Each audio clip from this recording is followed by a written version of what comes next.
야구팡스입니다. 어젯밤에 TV를 통해서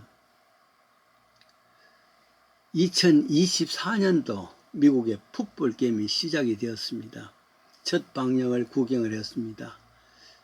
풋볼이라고 한국의 축구와는 다릅니다. 미국에서는 축구를 풋볼이라 하지 않냐고 사카라 그럽니다. 마침 작년도 우승팀인 캔사스 치프라고 합니다. 그리고 발티모어의 레이번스와 게임이었습니다. 미국은 9월 들으면은 미식 축구 이 계절이 되고 내년 2월까지 야단입니다. 미국 사람다운 스포츠기로 합니다. 그리하여 9월 들면서 토요일은 온통 대학 풋볼로 가득하고 TV 있는 대로 그걸 방영을 합니다. 주일은 일반 프로게임이 있습니다. 근데 첫 번째 게임을 보면서 하필 풋볼 팀 이름이 레이번스가 뭐야? 레이번스는 까마귀입니다. 제가 살고 있는 시카고의 풋볼 팀은 베어스, 고만이겠습니까? 옆 동네 데트로이트는 라이언스라 그럽니다. 주로 힘있는 동물, 이 팀 이름을 사용했는데, 물론 아리조나에는 카디널, 새 이름 나오고, 또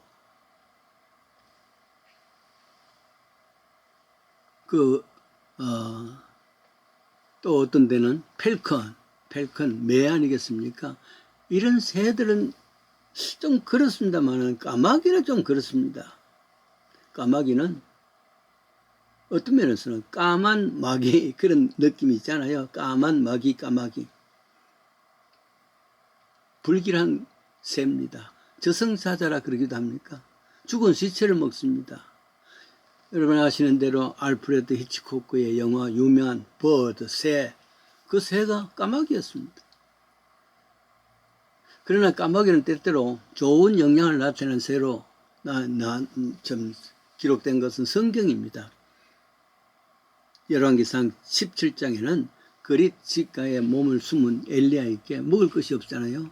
그걸 갖다 준 새가 이 까마귀가 먹이를 날랐단 말이에요. 그런 면은 좋은 면을 기록했습니다. 한국에서는 비슷한 새가 까치라는 것도 있습니다. 까치는 좋은 소식을 전해주고 불길한 새가 까마귀라면 행운의 새는 까치기도 합니다. 여러분 이런 민화를 기억하십니까? 주로 조선시대 때 민화인데요. 호랑이 큰 그림이 있습니다. 숲의 왕 아닙니까? 호랑이 그림. 그렇지만 그때 그 민화는 위엄과 근엄함과 무서움, 당당함 이런 것 없고 호랑이와는 어울리지 않냐고 비굴한 모습, 살랑살랑 웃기까지 합니다. 희죽희죽 웃는 아부하는 모습입니다. 그때 함께 그려진 새가 까마귀입니다. 까마귀는 이런 모습의 호랑이를 째려보고 있습니다. 이 민화 내용이 있습니다. 그 이유는 까마귀는 추운 겨울이면 남쪽으로 내려갑니다. 봄이 되면 다시 올라옵니다.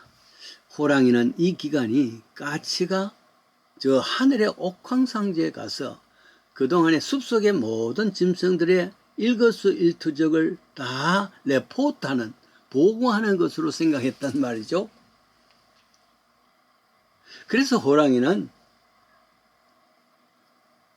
까치를 향해서 말이죠. 비굴한 웃음으로 아부하는 모습으로 네가 옥황상제 만나거든 나에 대해서 말 잘해줘 부탁하는 겁니다. 까치야 너도 알지만은 내가 함부로 사람들을 혹은 짐승들을 잡아먹은 거 아니야. 워낙 배가 고파서 하는 수 없이 먹었다는 것을 옥황상제한테 가르쳐줘. 그러려니까 아부해야 되고 부탁하려니까 웃어야 되고 이런 모습이 물론 보통 때는 까마귀는 호랑이에게는 간식거리에 불과합니다만 한 해 끝에쯤 돼서는 식사 대접을 하면서 호랑이 상황에 따라서 아부하고 비굴하는 근엄한 모습은 전혀 없이 이렇게 해진단 말이죠.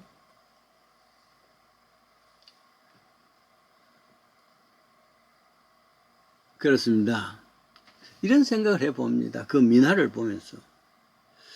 만일에 주위에 어떤 사람이 한 해 끝쯤 되어서, 인생의 끝쯤 되어서 나에 대해서 하나님 앞에서 나를 보고한다면은 그분에게 나는 뭐라고 비굴하게 부탁할 수 있고 아부할 수 있을까? 잘 부탁해요 해야 할 것인가? 그런데 부탁할 생각 없습니다. 왜냐하면 성경에서는 이미 나에 대해서 보고가 들어갔습니다. 무슨 말이냐? 마태복음 25장에는요. 감람산 광화라 그럽니다. 예수님께서 감람산에서 제자들에게 말씀을 전했으니까 감람산 강화하는데 여기 세 가지 기준을 나에 대한 보고가 이미 나왔습니다. 열처녀 비유, 양과 염소의 비유, 달란트 비유 그겁니다. 내가 아무리 비굴해서 아부성을 가지고 또 무슨 참 아무리 좋은 것을 했다 할지라도 그 기준은 변할 수가 없단 말이죠. 왜냐하면 예수님께서 직접 나에 대한 보고를 하신 겁니다. 누가 대신할 수가 없습니다. 보세요. 첫 번째 나오는 1절에서 13절까지 열처녀 비유를 보시면은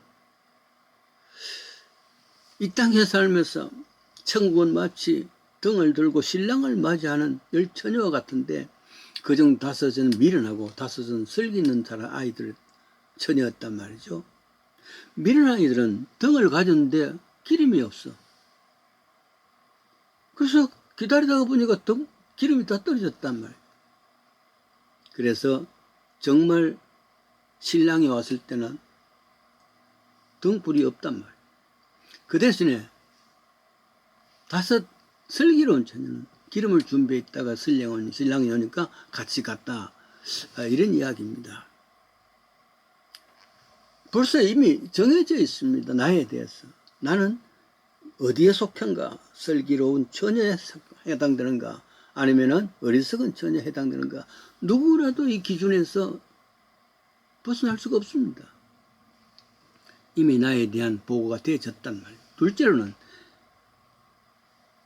25장 14절부터 나오는 달란트 비유입니다. 주인이 먼 타국으로 갈 때에 종들에게 1달란트, 5달란트, 1달란트를 맡겼습니다. 오랜 후에 돌아보니까 10달란트 받은 종은 10달란트 남겼습니다. 5달란트 사람은 5달란트 남겼단 말이에요. 그런데 1달란트는 고백합니다. 이거 혹시 없어질까 싶어서 땅에 묻었습니다. 주인은 이 무익한 종을 바깥 어두운 데로 내가 가서 쫓아라. 무슨 말이겠습니까? 이미 나에 대해서 보고가 되어졌단 말이에요. 나는 압니다. 5달란트 남기는지 10달란트 남기는지 아니면은 꽁꽁 숨겨놨는지 누구도 말 안 한다 할지라도 누구가 보고를 안 한다 할지라도 벌써 예수님께서 나에 대한 보고가 되어졌지 않습니까? 세 번째는 25장 31절부터 나는 양과 염소의 비유입니다. 마지막 때 보고가 내가 양의 삶을 살아난지 염소의 삶을 살아난지 그 보고가 되어졌다. 그건 그 기준은 전필가할 수 없습니다. 까마귀가 보고할 필요가 없습니다. 왜냐하면 이 기준이 벌써 예수님께서 나에 대한 보고가 되어졌단 말이에요. 염소의 비유로서는 아니하고 끊임없이 아니했습니다. 부정적이란 말이에요.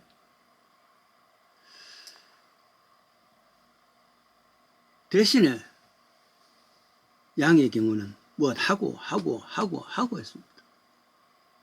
그래요. 옥에 갇혔을 때 찾아가지 아니하고 찾아갔고 이 차이입니다. 줄이고 목마를 때에 먹을 것을 주었고 안 주었고 그 차이입니다. 그 기준이란 말이죠. 그런데 결과는 어떻겠습니까? 창세로부터 예비한 영원한 천국 백성이 되어져라 이거와 영원한 지옥 백성이 되라 이겁니다. 이 가지를 생각하시면서 나는 어디에 해당되는가? 레반스라는 까마귀를 생각하면서 여기까지 왔습니다. 이것이 기준입니다. 남에게 부탁도 할 필요도 없고 또 그 부탁한다고 해서 그 기준이 바뀌지는 것도 아닙니다. 스스로 반성할 수 있는 생명. 한 해의 끄트머리쯤 와서는 한 해의 끄트머리에서 날이 저물 때에 나는 어디에 해당되는가 반성하는 생명이 바른 생명입니다.